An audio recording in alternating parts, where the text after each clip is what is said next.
How to change FOV and Viewmodel in CS2. So first what you want to do is just open up your console.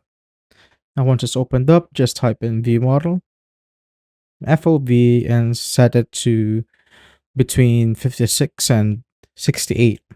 So for me, I'm just going to set it to 68.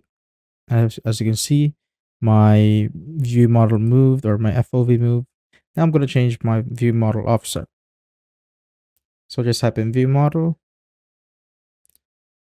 then underscore offset. So there are 3 offsets right here, which is the X, Y, Z values. So for me, I'm going to use 2, so I could mess out the values if you want, or you could just simply copy my preset. So right here, then do it again, view model underscore offset, and the Y value, I'm going to set it to 2 also. Then for the view model offset,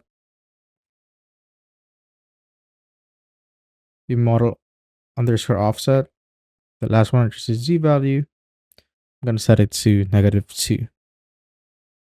Click on enter, and now it's done. We are good to go right here. Trying to make it full screen. And now, as you can see, my view model and FOV is now changed. And that is basically it.